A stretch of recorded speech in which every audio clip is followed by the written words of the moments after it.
तो दोस्तों Ira's mathematics में आपका स्वागत है। मैं हूं नीतीश सर। इससे पहले हम बौद्ध धर्म जैन धर्म का पढ़ा चुके हैं और हम लोग अब जो कर रहे हैं वह क्वेश्चन सेशन चल रहा है। तो अगर आप बौद्ध धर्म जैन धर्म से संबंधित वीडियो नहीं देखे तो आप जरूर वीडियो जो है वो वीडियो को देख लीजिए, फिर क्वेश्चन को देखिए। तो पूरा वीडियो देखने के बाद पूरा क्वेश्चन बन जाएगा। इसलिए हम आपसे रिक्वेस्ट करें कि जो भी लोग ना देखे हैं पहले वीडियो देख लीजिए, फिर क्वेश्चन को देखिए। सारा क्वेश्चन बन जाएगा और जितना भी क्वेश्चन अभी हम आपको बताने जा रहे हैं वह सब बीपीएससी, यूपीएससी, बिहार दरोगा, बिहार पुलिस, सभी प्रीवियस क्वेश्चन को हम लोग देख रहे हैं अभी। तो मेरे दोस्तों हम लोग पढ़ेंगे और एक और आपसे रिक्वेस्ट है कि आप जो है इस चैनल को लाइक, सब्सक्राइब और शेयर कीजिए, मैक्सिमम लोगों तक पहुंचाइए ताकि ये कंटेंट जो है अधिक से अधिक लोगों तक पहुंच सके और अधिक से अधिक इसका लाभ उठा सके आप लोग। तो ठीक है, देखते हैं। इससे पहले हम लोग एक सेशन क्वेश्चन आंसर का कर लिए है और दूसरा जो पार्ट बच गया था कुछ, उसको देख रहे हैं। गौतम बुद्ध के बारे में हम लोग देख रहे हैं। तो गौतम बुद्ध का जन्म स्थान जो था कपिलवस्तु। कपिलवस्तु में देखेंगे, कपिलवस्तु के एक छोटा सा जगह है जिसका नाम है लुम्बिनी। कपिलवस्तु के लुम्बिनी, तो ध्यान रखना है लुम्बिनी। और ये लुम्बिनी में ही इनका जन्म हुआ था। अब कपिलवस्तु और लुम्बिनी है कहाँ पे? तो कपिलवस्तु और लुम्बिनी नेपाल में, यानी कि ओवरऑल महात्मा बुद्ध के जन्म जो हुआ था कहाँ पे? नेपाल यानी कि कपिलवस्तु के लुम्बिनी में, या ये है कहाँ पे? तो नेपाल में है। अशोक ने तृतीय बौद्ध संगीति, देखिए अशोक ने तृतीय बौद्ध संगीति जो हुआ बुलाई थी, कहाँ पे बुलाई थी? तो ये पाटलिपुत्र में। देखिए फर्स्ट जो था, फर्स्ट बौद्ध संगीति हुआ था राजगीर में, फर्स्ट राजगीर में। और सेकेंड जो देखिएगा, सेकेंड बौद्ध संगीति जो हुआ था वह हुआ था वैशाली में। वह कहाँ हुआ था? वैशाली में। और थर्ड हुआ था पाटलिपुत्र में। और थर्ड के बाद देखिए ये थर्ड हुआ, और थर्ड के बाद देखिएगा तो फोर्थ की बात बोलेंगे तो ये हो गया कुंडलवन, जम्मू कश्मीर में। ध्यान रखना है। महावीर ने डैश में निर्माण प्राप्त किया। महावीर निर्माण के मतलब होता है निर्माण या महापरिनिर्वाण, एक ही बात है, मतलब मृत्यु हो जाना, आत्मा को छीन लेना। 468 ईसा पूर्व में महावीर का क्या हुआ कि महानिर्माण की प्राप्ति की है। बौद्ध स्मारक अस्तु, देखिए यहाँ पे बौद्ध स्मारक अस्तु कहाँ बनाए जाते थे?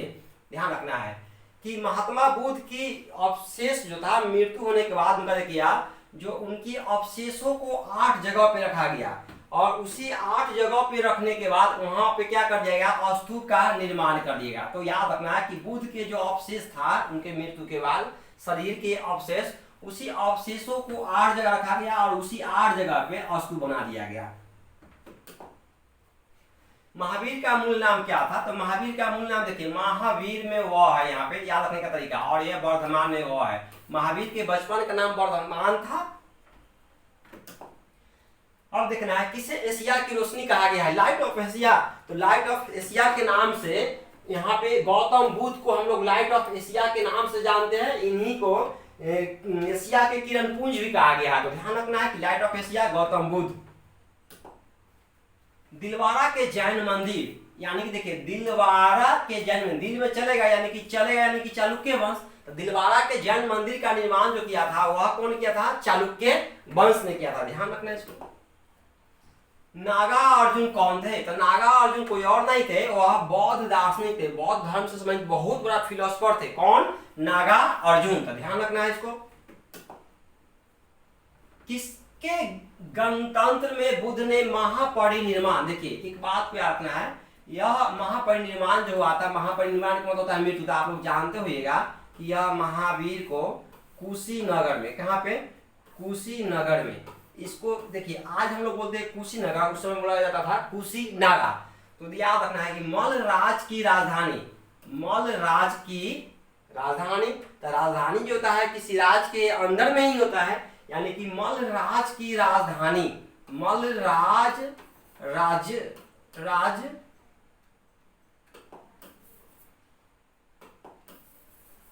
मल्ल राज की राजधानी कुशीनगर में क्या हुआ था? बुद्ध को महापरिनिर्वाण की प्राप्ति हुआ था। इसको ध्यान रखना है। मल्ल राज की राजधानी कहाँ पे? तो मल्ल राज की राजधानी कुशीनगर, याद रखना है इसको। सारनाथ में बुद्ध का प्रथम प्रवचन, देखिए प्रथम प्रवचन कल भी शायद क्वेश्चन आया था। प्रथम प्रवचन जो था सारनाथ में दिया गया था। कहाँ दिया गया था? सारनाथ में। तो सारनाथ में प्रथम प्रवचन जो दिया गया था उसको हम लोग बोलते हैं क्या है? तो उसको हम बोलते हैं धर्म चक्र प्रवर्तन, चूंकि धर्म से संबंधित ही प्रवचन दे रहे थे महात्मा बुद्ध ने। तो धर्म से संबंधित प्रवचन उपदेश दे रहे थे, इसीलिए वह कराएगा धर्म चक्र प्रवर्तन। क्यों? क्योंकि वह महात्मा बुद्ध ने धर्म से संबंधित क्या दे रहे थे? प्रवचन। तो धर्म चक्र प्रवर्तन कराया। और देखिए महापरिनिर्वाण का मतलब होता है मृत्यु हो जाना। इसके बाद देखिए महामस्तकाभिषेक का मतलब जो होता है, तो महामस्तकाभिषेक का मतलब देखिए यह जो है बहुत इंपोर्टेंट है, ये आपको बहुत ज्यादा पूछा जाता है, लेकिन कहीं किताब में देखने को मिलता है। देखिए ऋषभ देव, कौन देव? ऋषभ देव। अच्छा से याद रखना मेरे दोस्तों, ऋषभ देव देखिएगा, यह ऋषभ देव के देखिएगा कि पुत्र का नाम जो था, ऋषभ देव के पुत्र का नाम क्या था? तो देखिए ऋषभ देव के पुत्र का नाम था गोमतेश्वर। ऋषभ देव के पुत्र का नाम था क्या? गोमतेश्वर। या इन्हीं ऋषभ देव के पुत्र का गोमतेश्वर, या इन्हीं को हम लोग बोलते थे क्या? बाहुबली। बाहुबली यानी कि ऋषभ देव के पुत्र का नाम जो है गोमतेश्वर या बाहुबली। और याद रखना है दोस्तों कि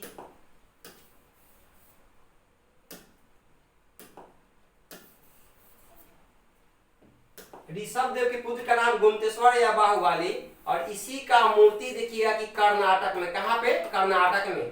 तो गोमतेश्वर की मूर्ति या बाहुबली की मूर्ति पर, गोमतेश्वर की मूर्ति या बाहुबली की मूर्ति पर देखिएगा कि कर्नाटक में, देखिए कहाँ पे?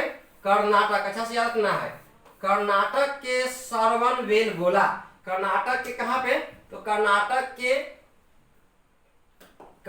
के देखिएगा श्रवणबेलगोला।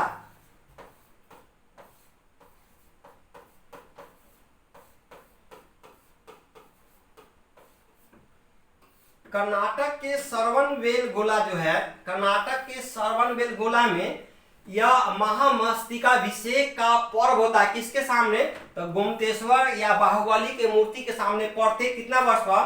तो प्रत्येक 12 वर्ष पर होता है। बहुत बार पूछा जाता है। यह जो है यह किससे संबंधित है? तो ध्यान रखना है, यह जैन धर्म से संबंधित है। किससे? तो जैन धर्म से। महामस्तकाभिषेक पर्व जो है ऋषभ देव के पुत्र, उनका पुत्र का नाम है गोमतेश्वर या बाहुबली, और इन्हीं का मूर्ति जो था यहाँ पे देखिए कि गंग वंश के, किस वंश के?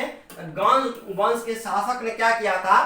कर्नाटक के श्रवणबेलगोला में लगाया, और उसी कर्नाटक के श्रवणबेलगोला में गोमतेश्वर की मूर्ति या बाहुबली की मूर्ति, एक ही चीज का दो नाम है, में प्रत्येक 12 वर्ष पर देखिए कि महामस्तकाभिषेक का पर्व होता है। तो बस आप समझ गए महाभिनिष्क्रमण के मतलब क्या होता है। तो महाभिनिष्क्रमण के मतलब होता है घर से निकलना। बुद्ध के गृह त्याग, आप देख रहे थे कि बुद्ध के गृह त्याग की घटना को हम लोग बोलते हैं क्या? तो घर से निकलना। गृह त्याग मतलब निकलना। तो निकलने के लिए हम लोग बोलते हैं महाभिनिष्क्रमण। महाभिनिष्क्रमण। देखिए यहाँ याद रखना है मेरे दोस्तों। अच्छा, गृह त्याग की घटना को क्या बोलते हैं बौद्ध धर्म में? महाभिनिष्क्रमण। निष्क्रमण मतलब निकलना, महा मतलब गृह से, बहुत बड़ा त्याग था इसीलिए। लेकिन गृह त्याग का प्रतीक पूछ रहा था। प्रतीक क्या होगा था? प्रतीक जो होगा घोड़ा से चलकर महात्मा बुद्ध ने गृह त्याग कर दिए थे, इसलिए प्रतीक घोड़ा। भगवान महावीर के प्रथम शिष्य कौन थे? तो इनका दामाद ही थे जमाली जो थे। भगवान महावीर के प्रथम शिष्य भी थे और भगवान महावीर के प्रथम विरोधी भी थे। दोनों क्वेश्चन पूछा जाता है। त्रिरत्न सिद्धांत सम्यक धारण, सम्यक चरित्र, सम्यक ज्ञान, जिस धर्म की महिमा है, तो याद रखना है आपको कि सम्यक धारण, सम्यक चरित्र और सम्यक, यह सब जो आपको लिया गया है, यह सभी को सभी लिया गया है जैन धर्म से लिया गया है। किस धर्म से लिया गया है? जैन धर्म से। देखिए त्रिरत्न बौद्ध धर्म में ही है, और बौद्ध धर्म के त्रिरत्न को, किसको? बौद्ध धर्म के त्रिरत्न को हम लोग बोलते क्या? तो देखिए इसको बोलते हैं बुद्ध, धर्म, और इसको बोलते हैं संघ। तो देखिए यह भी त्रिरत्न ही है, लेकिन यह बुद्ध धर्म के त्रिरत्न का बोलते हैं बौद्ध से शुरू होगा। बुद्ध धर्म के त्रिरत्न बौद्ध से शुरू होगा। क्या से? बुद्ध, धर्म और संघ। जबकि यहाँ देखिए सम्यक दृष्टि, सम्यक चरित्र और सम्यक ज्ञान, यह सब जो है किस धर्म से संबंधित है? तो जैन धर्म से। तो आपका आंसर क्या होगा? सी, जैन धर्म। अनेकांतवाद निम्नलिखित में से किसके क्रोध केंद्रीय सिद्धांत है? अब देखिए हम एक बात बताते हैं, जैन धर्म में देखिए, जैन धर्म जो है, जैन धर्म में किसी भी चीज को देखिए, किसी भी चीज को 100% न तो सही कहा गया है, 100% न तो सही कहा गया है और न ही 100% गलत कहा गया है। मतलब देखिए, न 100% सही कहता है कोई भी चीज को, न 100% गलत कहता है, और किसी भी चीज को 100% न तो सही कहना न तो गलत कहना, शायद बात मतलब शायद लगा देगा, तो शायद बात याद रखना है कि या इसी को हम लोग कहते हैं, जब किसी भी चीज को 100% सही या 100% गलत नहीं कह सकते हैं, तो याद रखना है कि इसी चीज को हम लोग क्या बोलते हैं, इसी चीज को हम लोग बोलते हैं क्या, शायद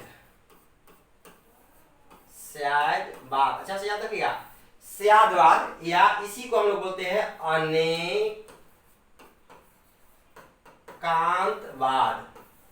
शायदवाद या अनेकांतवाद। अच्छा से ध्यान रखना है। तो अनेकांतवाद जो यह कहा गया, किस धर्म में कहा गया है? तो जैन धर्म में। लेकिन मेरे दोस्तों एक और चीज याद रखना है, शायदवाद और अनेकांतवाद इन दोनों शब्दों के लिए देखिएगा, शायदवाद और अनेकांतवाद इन दोनों शब्दों के लिए देखिएगा, देखिए शायदवाद और अनेकांतवाद इन दोनों शब्दों के लिए आप देखिए एक और शब्द का यूज किया गया है, जिसको हम लोग बोलते क्या है, तो इसको बोलते हैं सप्तभंगी ज्ञान। क्या बोलेंगे हम लोग?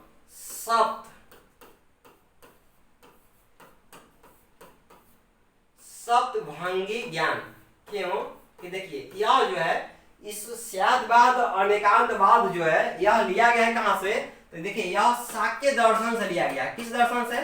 शाक्य दर्शन से। और शाक्य दर्शन से लिया गया है और इसको 7 भाग में बांटा गया है। शायदवाद और अनेकांतवाद को 7 भाग में बांटा गया है और इसीलिए इसे सप्तभंगी ज्ञान भी कहा गया है। यह सप्तभंगी ज्ञान जो है, यह इस शाक्य दर्शन के लगभग बराबर है। तो ध्यान रखना है, आप कुछ भी ना समझ में आए तो सोचिए, याद रखिएगा कि जैन धर्म में शायदवाद और अनेकांतवाद कहा गया है और तीनों को एक शब्द यूज किया गया है। शायदवाद और अनेकांतवाद के लिए एक शब्द का यूज किया गया है, सप्तभंगी ज्ञान। जो किस धर्म में? तो यह जैन धर्म में, यानी शायदवाद, अनेकांतवाद और सप्तभंगी ज्ञान किसमें? जैन धर्म में किया गया है। महान धार्मिक घटना महामस्तिका, अभी समझा दिए हम आपको। महान धार्मिक घटना महामस्तिका अभिषेक निम्नलिखित में से किससे किया गया है? तो देखिए यह जो है, देखिए बाहुबली या गोमतेश्वर की मूर्ति पर, कहां पे? बाहुबली या गोमतेश्वर, कहां पे? गोमतेश्वर। देखिए बाहुबली या गोमतेश्वर की मूर्ति जो है यह कहां पे? तो यह देखिए मूर्ति कहां पे? तो कर्नाटक के कहां पे? तो अगर पूछेगा आपसे कोई, तो कर्नाटक के श्रवणबेलगोला, कर्नाटक के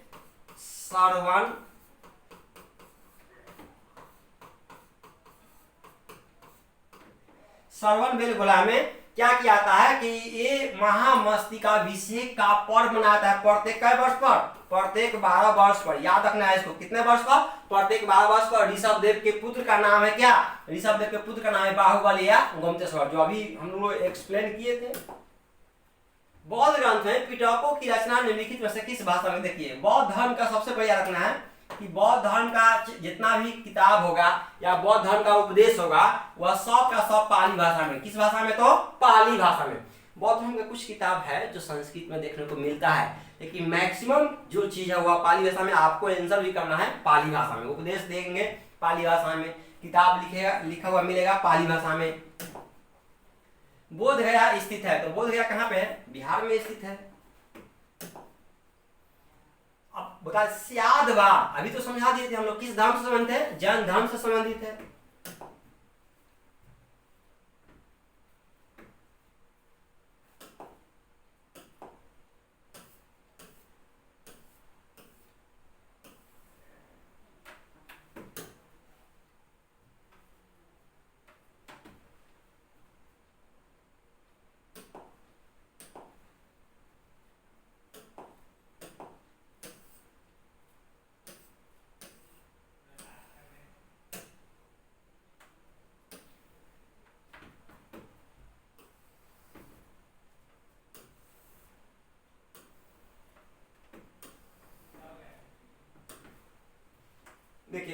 शिक्षा का केंद्र था।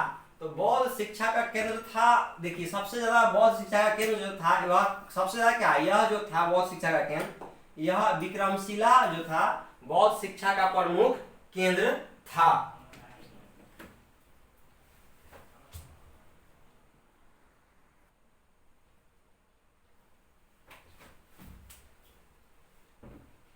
नेक्स्ट क्वेश्चन होगा आपका,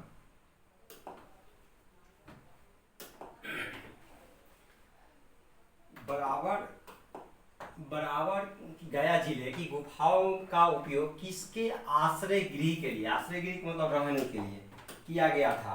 तो यह आपको आजीविकों को रहने के लिए किया गया था। किसके रहने के लिए, आजीविकों को रहने के लिए। केवल वह स्तंभ जिसमें अशोक ने स्वयं को मगध का सम्राट बताया, पूछेगा आपसे कि अशोक ने किस स्तंभ में, किस स्तंभ अभिलेख में स्वयं को क्या कहा है, तो स्वयं को मगध का सम्राट कहा है। तो याद रखना है, उसको हो जाएगा आपका भाब्रू स्तंभ, भाब्रू स्तंभ हो जाएगा इसका। नेक्स्ट,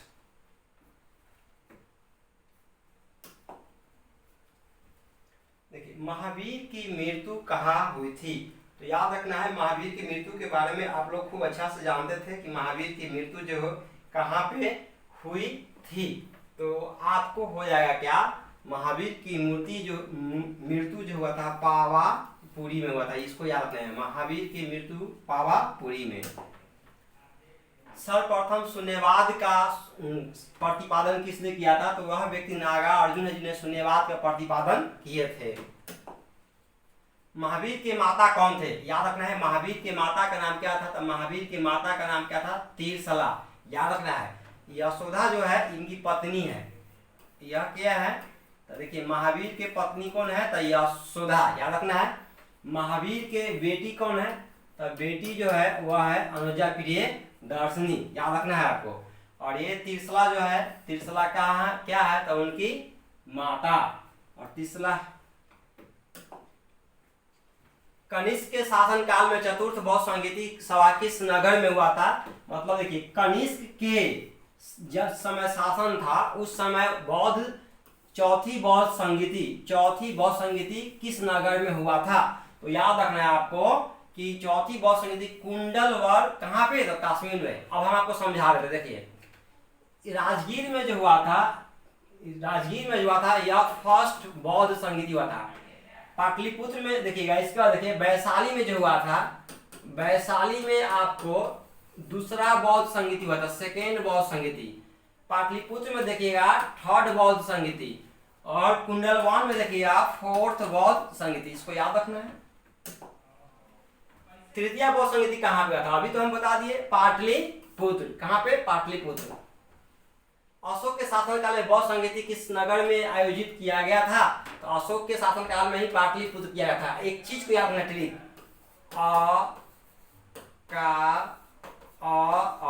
देखिए मतलब अजात शत्रु के शासनकाल में फर्स्ट बौद्ध संगीति। देखिए का मतलब काला अशोक, काला अशोक में क्या था, सेकेंड बौद्ध संगीति। देखिए ये हो गया अशोक में कौन सा बौद्ध संगीति था, थर्ड यानी कि तीसरा बौद्ध संगीति। यही ना आपसे पूछा है अभी कि बताइए अशोक के शासन काल में संगीति किस नगर में किया गया। तो याद रखना है कि किस नगर में किया गया। तो यह हुआ था पाटलिपुत्र में।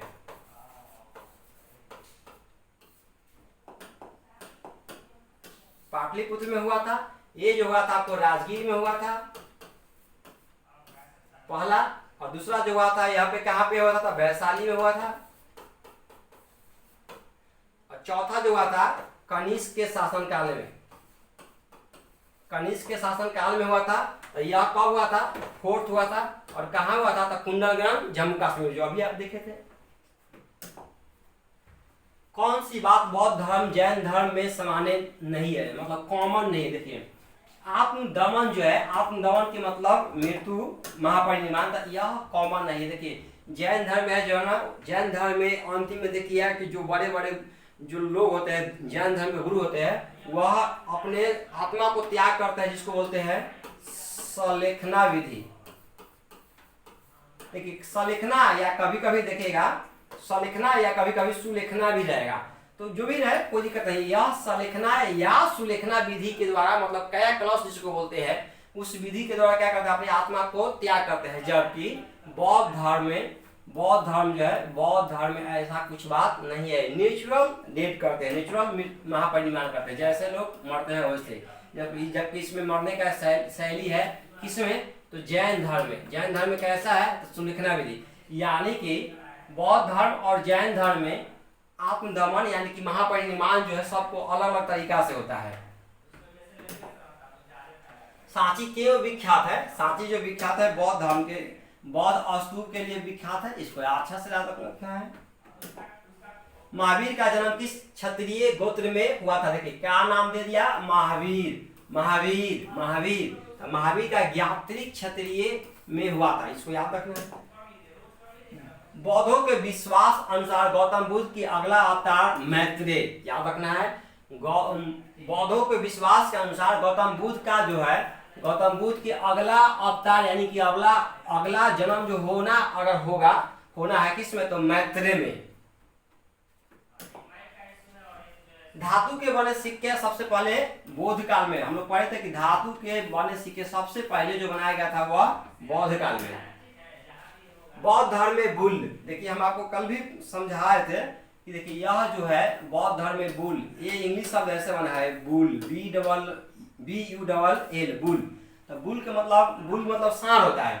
तो देखिए बुल जो है बौद्ध धर्म में महात्मा बुद्ध के जन्म का प्रतीक होता है। बुल लिख देगा, कभी सांड लिख देगा, बुल का हिंदी होता है, या कभी कभी बैल भी लिख देगा, तो ध्यान रखना है। बैल लिख दे, सांड लिख दे या बुल लिख दे, इसी को हिंदी में लिख देगा देवनागरी में बुल। और बुल का अर्थ जो होता है महात्मा बुद्ध के जन्म का क्या है, प्रतीक है। अफगानिस्तान में बौद्ध की 2 विशाल मूर्तियां निम्नलिखित में से किस स्थान पर नष्ट तोड़ दिया गया है, बम से मार दिया गया, तोड़ दिया गया था, तो यह क्या है, बमियान में। कहा, तो बमियान में। 5वीं बौद्ध परिषद का, देखिए हम लोग अभी तक जानते हैं कि चौथी, लेकिन 5वीं जो हुआ था, देखिए यह हर्षवर्धन के शासनकाल में, हर्षवर्धन के शासनकाल में। और ये हेनसोंग जब आया था भारत उस समय हुआ था। उस समय हेनसोंग ने 5वीं बौद्ध संगीति में क्या किया था, तो उस समय में भागीदारी लिया था। इच्छा सब कष्टों का कारण है, इसका प्रचार करने वाला धर्म जो है, इच्छा जो है वह सभी कष्टों का कारण, हम लोग पढ़ाए थे, बौद्ध धर्म का एक स्टेटमेंट है। जैन साहित्य को क्या कहा जाता है, देखिए जैन धर्म में जैन साहित्य जो है, जैन से संबंधित जितना भी साहित्य है उसको हम लोग बोलते हैं क्या, तो उसको बोलते हैं आगम बोलते हैं, लेकिन यहाँ पे अधूरा है आगम। एक पिछले वीडियो में भी एक क्वेश्चन अधूरा ही था, तो हम लोग आज यहीं तक रहने देते हैं क्योंकि वीडियो ज़्यादा लंबा ना हो जाए इसलिए। और कल जो होगा वह कुछ क्वेश्चन बच जाता है, 20 से 25 क्वेश्चन, उसको हम लोग कर लेंगे। और मेरा एक नया टॉपिक इसके जस्ट बाद आ जाएगा, तो आप लोग जरूर इसके देखिए और लाइक शेयर कीजिए। ठीक है, थैंक यू।